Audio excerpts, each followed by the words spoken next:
Hard hitting vlogs. Hello viewers, भाई आज के हमारे वीडियो का टॉपिक है बिहार फतह करने के लिए बीजेपी का प्लान पांडव। नीतीश तेजस्वी के उन्हीं के हथियार से मात देने की तैयारी। दोस्तों, बीजेपी ने बिहार पर अपना फोकस बढ़ा दिया है। उनकी पूरी कोशिश है कि 2024 के लोकसभा चुनाव में वह 2014 के आंकड़े को छू लें। 2014 में एनडीए के खाते में बिहार की कुल 40 लोकसभा सीटों में से 31 आई थीं।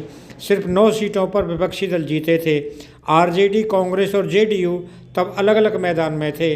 बीजेपी ने सर्वाधिक 22 सीटों पर जीत दर्ज की तो सहयोगी उपेंद्र कुशवाहा की राष्ट्रीय लोक समता पार्टी और रामविलास पासवान की लोक जनशक्ति पार्टी ने सम्मिलित रूप से 9 सीटें जीती थीं। इसमें लोक जनशक्ति पार्टी की 6 और आरएलएसपी की 3 सीटें शामिल थीं। जेडीयू और कांग्रेस को 2-2 सीटों से संतोष करना पड़ा था। अलबत्ता आरजेडी ने मोदी की चकाचौंध के बावजूद 4 सीटों पर कामयाबी हासिल की थी। अब एनडीए के विरोधी तमाम दलों ने महागठबंधन बना लिया है। सभी साथ चुनाव लड़ने का दावा तो कर रहे हैं, लेकिन कांग्रेस का रुख अभी तक स्पष्ट नहीं है। बिहार में बीजेपी ने इसके लिए प्लान पांडव बनाया है। आसान शब्दों में समझिए तो बीजेपी ने बिहार फतह के लिए प्रमुख रूप से 5 पॉइंट प्लान तैयार किया है। बीजेपी का मानना है कि महागठबंधन की वजह से उसके वोटों पर असर पड़ सकता है, इसलिए बीजेपी ने अधिक से अधिक छोटे दलों को साथ लेने की कोशिश अभी से शुरू कर दी है। उदाहरण के लिए उपेंद्र कुशवाहा, चिराग पासवान और मुकेश सहनी को रखा जा सकता है। तीनों पार्टियों के प्रमुखों में किसी को वाई तो किसी को जेड कैटेगरी सुरक्षा मुहैया कर देकर बीजेपी ने चारा डाल दिया है। पशुपति पारस के नेतृत्व वाली लोजपा तो पहले से ही बीजेपी के साथ है। चिराग पासवान का रुख भाजपा और मोदी के प्रति अब तक जैसा दिखता रहा है, उससे तो यही उम्मीद की जाती है कि लोजपा का साथ भी यकीनन भाजपा को मिलेगा। रही बात मुकेश सहनी की, पार्टी वीआईपी की, तो थोड़े ना नुकुर के बाद उनको भी बीजेपी का साथ ही रास आएगा।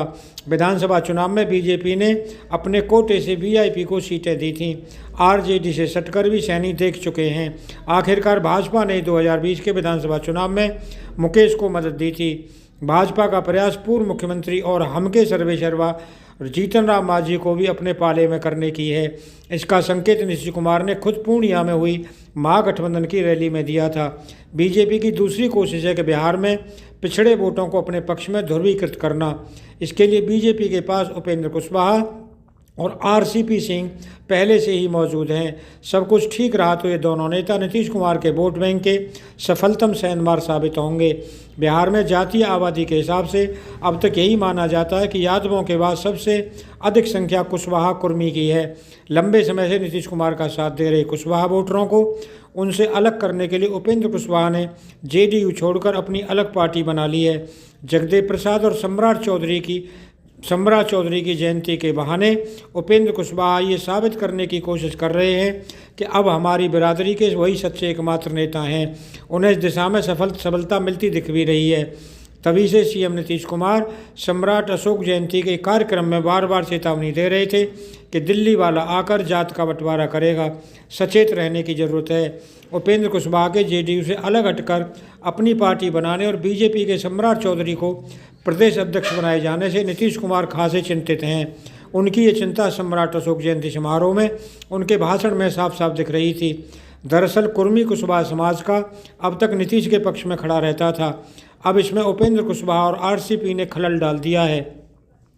कुशवाहा जाति से उपेंद्र आते हैं और कुर्मी जाति से आरसीपी सिंह। इन दोनों की वजह से नीतीश कुमार का लवकुश समीकरण टूट गया है। नीतीश इतने बेचैन हैं, अशोक जयंती समारोह में कई बार कहा दिल्ली वाला आकर कुछ जातियों पर कब्जा करने में लगेगा, उससे बचिएगा, सचेत रहिएगा। नीतीश कुमार ने अपने संबोधन में करीब 20 बार लोगों को सचेत रहने की सलाह दी। आश्वस्ति के लिए उन्होंने लोगों से हाथ उठवाकर इसकी पुष्टि भी करवाई कि वो सचेत रहेंगे कि नहीं। दोस्तों, बीजेपी मुस्लिम और यादव वोटरों पर अब्बास से अधिक भरोसा नहीं करेगी, इसलिए कि लालू यादव के कारण यादव वोटर कभी आरजेडी का साथ नहीं छोड़ेंगे। बुरे दौर में भी यादवों के वोट आरजेडी को मिलते रहे हैं। मुस्लिम वोटरों को भी दूसरी पार्टियों के मुकाबले आरजेडी पर अधिक भरोसा है। इसलिए बीजेपी पहले से ये मानकर चल रही है कि इन दोनों जातियों के वोट के चक्कर में वो नहीं पड़ेगी और ना यादव मुस्लिम उम्मीदवारों के फेर में पड़ेगी। इनके वोटों की भी परवाह नहीं करेगी। बीजेपी का भरोसा है कि मुस्लिम वोटरों पर अगर एआईएमआईएम के नेता ओवैसी ने थोड़ा भी अपना असर दिखाया तो उसकी राह आसान हो जाएगी। बीजेपी इस बात से खुश है कि लालू यादव का परिवार सीबीआई ईडी के मामले में उलझा है। चुनाव तक अगर यही सिलसिला चला तो आरजेडी के पारंपरिक हिंदू वोट भी नए ठौर में शिफ्ट हो सकते हैं। नए ठौर में हिंदू वोटरों की पहली पसंद बीजेपी हो सकती है।